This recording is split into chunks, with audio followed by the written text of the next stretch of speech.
Kenapa sih DaVinci Resolve? Emang apa sih bedanya antara color correction dengan color grading?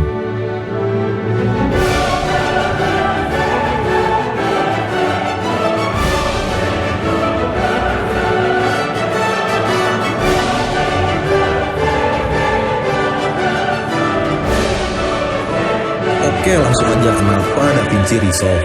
Gue di sini bakal ngutarain kurang lebih ada 5 poin. Kenapa DaVinci Resolve? Oke, langsung aja ya di poin pertama ini. Jadi DaVinci itu pada awal sejarah berdirinya dia adalah software yang fokus sama color grading. Cuman dulu tuh dia bandrol dengan harga sekitar 6M. Kebayang untuk lu bisa pakai DaVinci dulu harus bayar 6M. Itu pun gak semua orang bisa karena butuh kemampuan khusus. Tapi semakin perkembangannya sampai sekarang udah ada di versi 16, ini si fitur colornya sendiri gak dilupain tapi terus di-upgrade. Dan juga sekarang udah bisa proses editing yang lainnya. Nanti yang bakal gue bahas di poin ketiga. Nah, di poin nomor kedua, DaVinci Resolve ini udah memenuhi standar industri profesional perfilman. Juga ada alat-alatnya. Jadi lo kalau misalnya pernah ngelihat alat-alat yang kayak gini, ini namanya panel. Si panel-panel ini sebenarnya ngebikin lo kalau sebagai colorist kerjanya lebih cepat. Jadi nangkep gak sih maksud gue?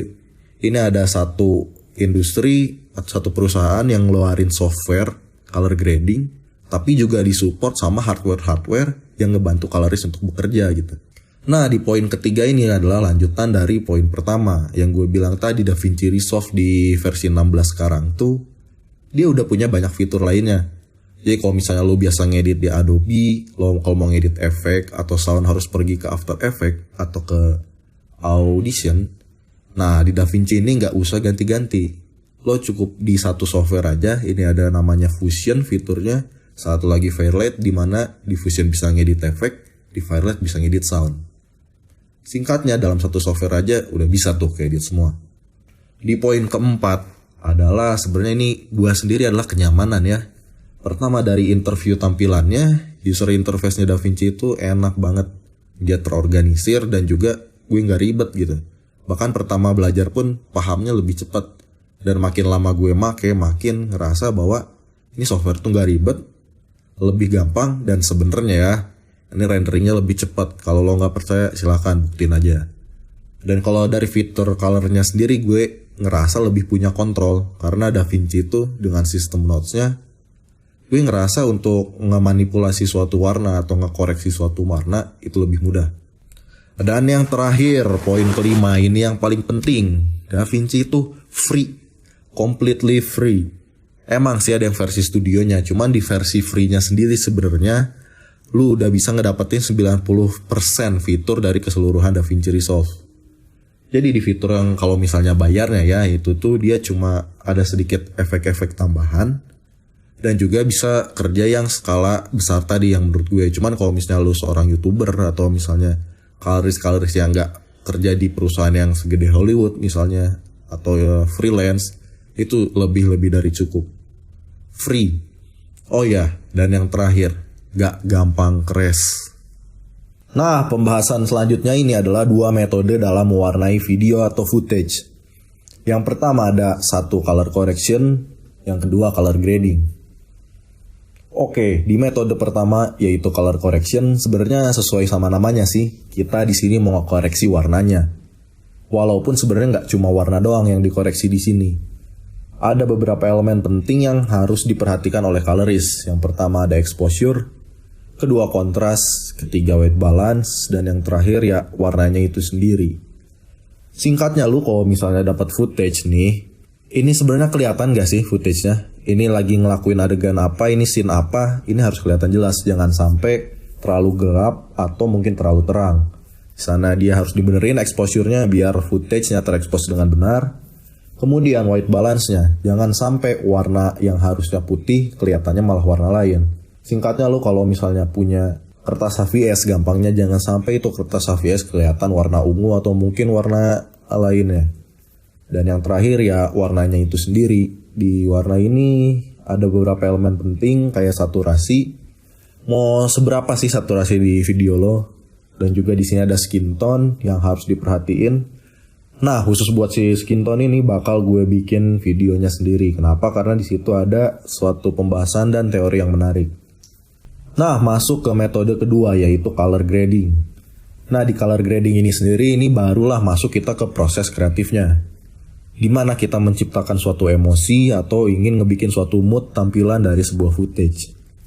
Ini sebenarnya kita berkaca lagi sama footage yang kita punya. Sebenarnya mau nyampein apa sih dari scene ini? Pesan apa sih yang mau disampaikan, makna apa yang ingin ditekankan? Karena balik lagi ini semua tuh untuk penonton. Kita di sini bermain dengan warna. Apa sih yang ingin penonton rasakan ketika ngelihat scene-scene tertentu? Nah, tadi adalah beberapa perbedaan dari color correction dan juga color grading secara generalnya. Nah, cuman sebenarnya ini dua proses ini tuh nggak misah, karena untuk lo mau ngegrading tuh sebenarnya lo ngelewatin tahapan color correction dulu. Kenapa? Karena yang kita warnain di sini tuh bukan foto, bukan sesuatu yang diam. Di sini tuh video ada pergerakan, ada motion di sini. Yang otomatis antara satu scene dengan scene lainnya atau antara satu shot dengan shot yang lainnya itu jangan sampai beda atau jumping. Nah, untuk ngebikin kontinuitas ini maka setiap footage-nya biasanya dikoreksi dulu. Ketika udah dikoreksi disamain nih. Dan ketika udah sama baru di situ kita masuk ke tahap color grading biar nggak ada loncatan-loncatan yang aneh. Jadi sebenarnya footage atau video itu nggak harus selalu di grading karena ada beberapa tahapan yang dikoreksi juga cukup. Ya ambil contoh kalau misalnya syuting interview atau mungkin ada YouTuber yang lagi ngevideoin kegiatan sehari-harinya dia. Gak harus tuh dari awal sampai akhir di grading semua. Mungkin di scene-scene tertentu bisa aja.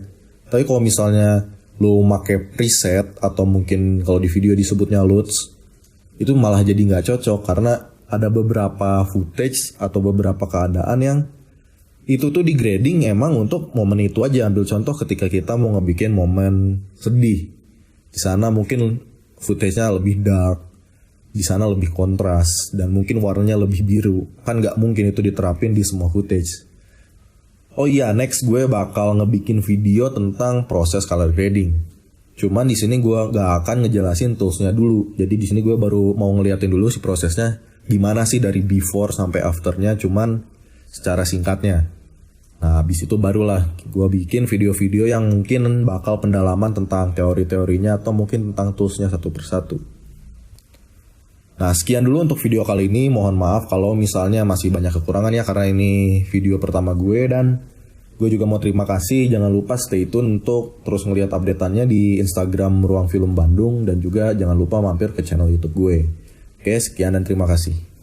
Jangan lupa untuk tetap stay safe dan juga jaga jaraknya ya, karena coronanya masih ada. Sampai ketemu di video-video selanjutnya.